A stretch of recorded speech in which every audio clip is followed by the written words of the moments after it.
I gotta watch out for my health because I'm alone, and I have to manually take my health potions. If I was with friends, or I could have just stuck it out and leveled up and not wasted the potion. Excellent. If you're alone or the last man standing in a group, you have to... Ooh, another where... Man, these weapons are dropping a lot more than what I'm used to. Actually, weapon drops increase when you have people who do not have them. The game doesn't... Like, even though Death and Fetal have left, the game will still behave as if there were still 3 people here. So the enemies will have the health of 3, of a group of 3, and if someone in that group doesn't have a weapon, that the drops will increase in likely. These are Forest Knights or Snakies. Their appearance for the club or mace or spear has changed. So that's they've also changed it from critical damage to poison damage. So now that the meatball or spaghetti, fork, spaghetti, and meatball is not the only weapon that does poison anymore, which makes sense. There was like 3 or 4 other elemental types of damage, and oh look, my friends, they're dead. Good job, guys. If you had stuck with me, you might have lived. Probably not, but still. There's another item that's hidden right here. This is the candlestick. Let's see here. Let's check out the stats on that. It does flame damage. It's very nice. There's also another hidden weapon back here. It is, in fact, buried. So you got to pull out your shovel, and it's right about here, so you can jump up and see where you're at. You just hit B to dig. Bam, found it. Here we go. What is it? Oh, I already have it. It's the golden sword. So I don't know if you can see the stats for it there, but it's +4 and +1. I'm gonna hold on to this stake for now, just because it's better and fulfills my needs for combat. Oh. Snakies are not heavy enemies, so you can juggle them across the map. Oh, look, reinforcements. Alright, here we go. Dead. They do like to use magics. They mostly do the range, or what the heck is it called? Splash magic, there we go. The splash magic. They do occasionally jump up in the arrows and do a downward throwing dagger, but generally they stick to the splash magic. So if you see them jump in the air, they're going to be shooting something at you.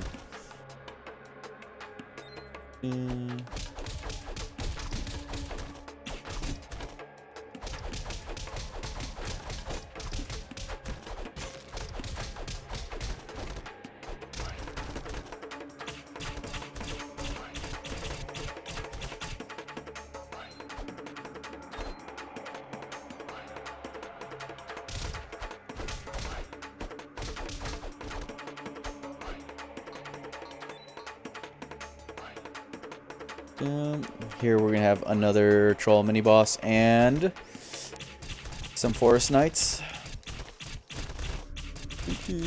I've been slain. No, I'm just kidding. I'm still alive.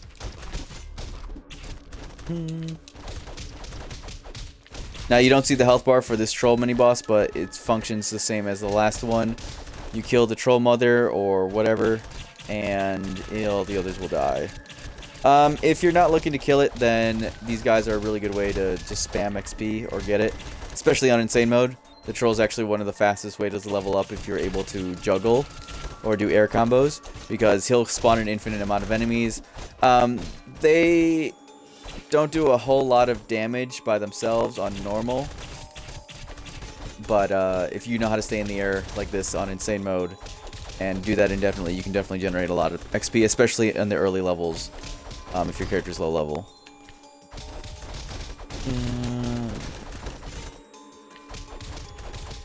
The trolls are not one of the few not playable characters in the game. Some people really want them as playable. I despise them. They are hideous and annoying. And ever since the demo in 2007, I have hated them. And I have no qualms about exterminating their people into extermination or into extinction. And I'm very fine with that. So the less trolls there are in the world, the better.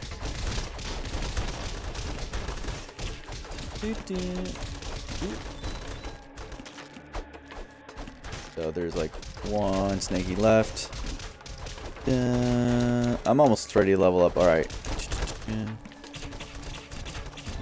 Oh, there we go. Alright, I can kill you now. And you're dead. Oh, they don't die this time. Okay, cool. When you see them spinning like that, that is an attack, so it's got like almost no range, so if you're just standing next to them and they start drooling on you, that will do damage to you. So just watch out.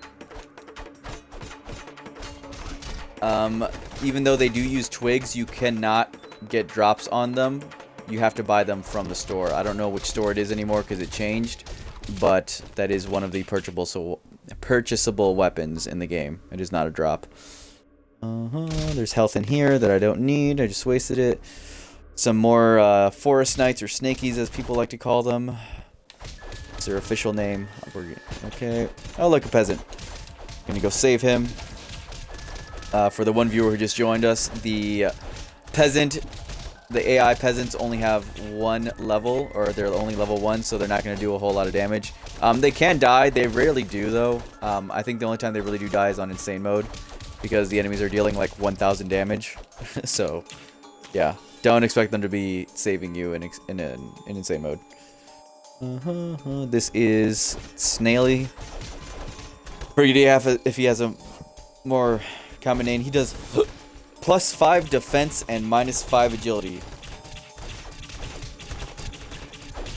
So if you are looking to tank, he is definitely the best character to have at the price of your mobility.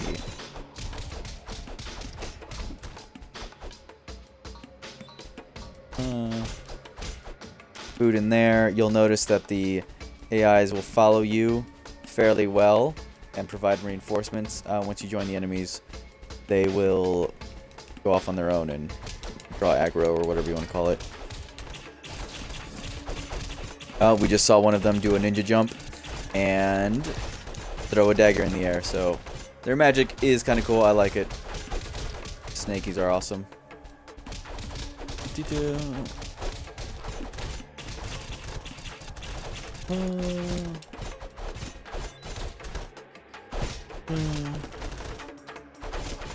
I believe this is one of the only levels. I think this is the only level where you get a beefy as an ally, so I do like how it is an absurdly strong peasant.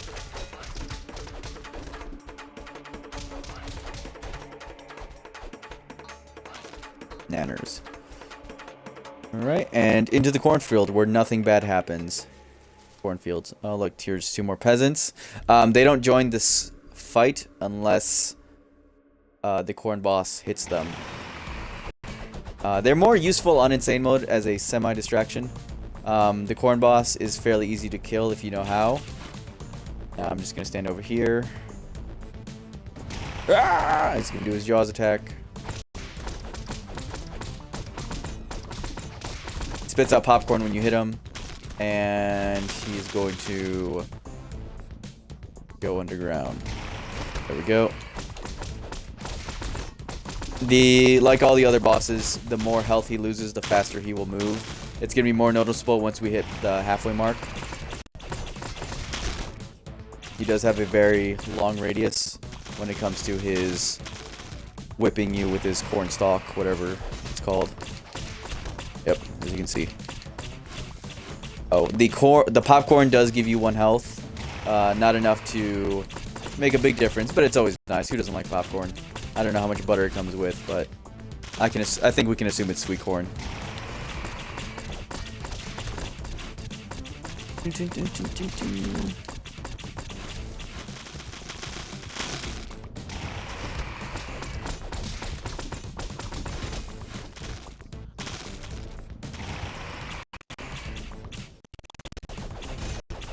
So as you can see, we've hit the halfway mark, and he is starting to be a little bit more mobile, and he is no longer staying above ground as much as he was before. And there he goes. You can also notice him physically. He's losing more buds of corn or whatever that's called. Flakes. No, I think it was, I don't know. I'm not a farmer. Wouldn't be able to tell you. But he's definitely losing more corn as we're generating more popcorn.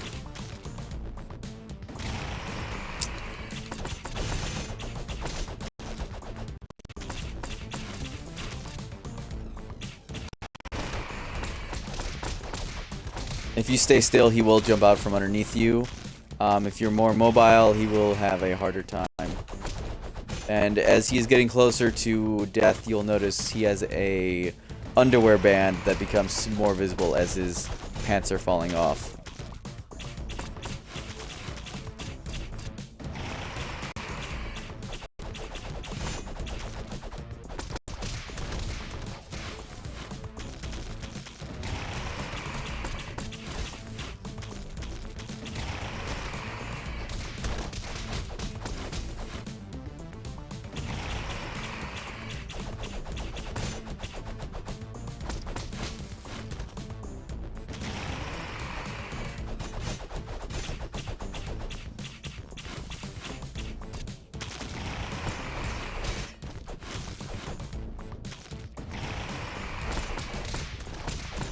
I'm gonna take a health potion because I'd rather be safe than sorry and do this over again.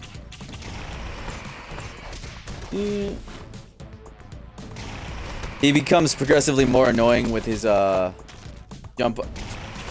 attack, so just be aware of that. He's gonna try and get it from underneath you more and more.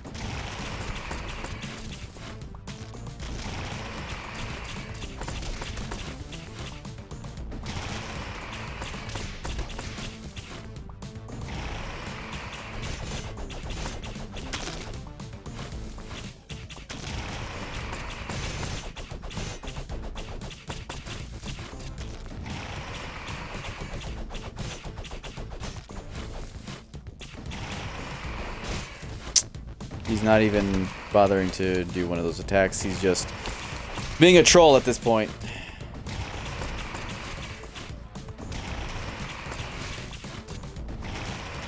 One of the good benefits to having a very agile character is that if you are very slow moving, catching him and like the Frost boss or the Frost King is a pain in the butt if you can't move that quickly.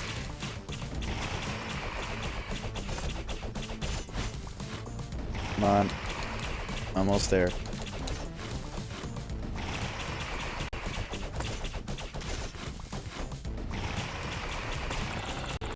Oh, we got him.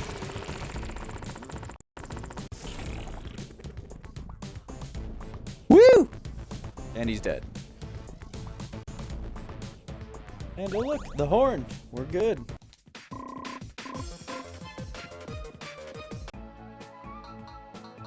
Again, this is the fastest way to level up, is to put all your health in agility, defense, and then magic, because the game functions off of XP. You gain XP by hitting enemies, not killing them, so the more times you have to hit an enemy, the more XP you get. So agility allows you to hit enemies more times faster, at less strength, for less damage. So it generally means if you want to level up the fastest way possible, start with agility and just work your way up. The more strength you have, the longer it will take. This is actually the cheapest store for health potions, so feel free to stock up whenever you are here. Piggy gives you more food for health. He also, I want to say, increases the number of food drops that do drop from enemies.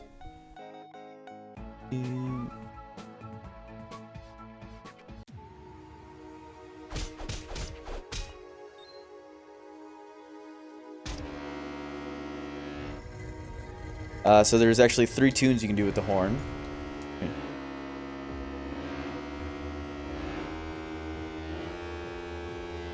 So you can play the different sounds or tunes or whatever it's called by hitting the different directions on the D-pad, and they will do a different like volume sound or whatever. These are the blowfish. They are fairly annoying, as they do their jump attacks and go behind you and try and hit you in the back. The bubbles they shoot do poison damage, I believe, and it's fairly annoying. It's their like ranged magic attack.